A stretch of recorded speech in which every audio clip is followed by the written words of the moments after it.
తిన్నది ఎక్కువైనా అరగకపోయినా మనం ఎలా అయితే గిలా గిలా గిలా కొట్టుకుంటామో కోళ్ళు కూడా అలాగే ఇబ్బంది పడతాయి. కోళ్ళకు ఈ విధంగా తిత్తి ఎత్తుగా ఉంటే దాని అర్థం మేత అరగలేదని. నైట్ తిన్న మేత అరగకపోతే ఈ విధంగా ఎత్తుగా ఉంటుంది.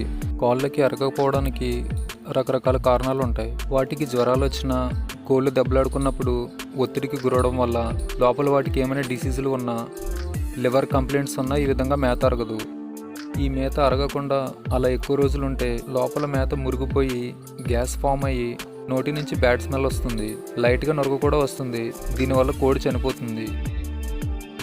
ఇలా అరగనప్పుడు పుంజు, పెట్ట, పిల్లలు ఏదైనా సరే యూనియన్ జైమ్ ట్యాబ్లెట్ని ఈ విధంగా పౌడర్ కింద చేసి 3 ml వాటర్తో కలిపి నోట్లోకి వేసేయాలి. చాలామంది దీనికి డైజన్ ట్యాబ్లెట్ లేదా టీ డికాషన్ కాసి వేస్తారు. వాటికన్నా ఇది చాలా బాగా పనిచేస్తుంది. 3 months దాటిన పిల్లలకు ఫుల్ ట్యాబ్లెట్ వేసేయచ్చు. దాటని వాటికి అరముక్క వేయాలి. ఈ మెడిసిన్ వేసాక తిత్తిని ఈ విధంగా ప్రెస్ చేయాలి. మేత అరిగిన నెక్స్ట్ డే ఒక 3 days లివర్ టానిక్ ఏదైనా వేయాలి. ఏదో ఒక పూట వేస్తే సరిపోతుంది.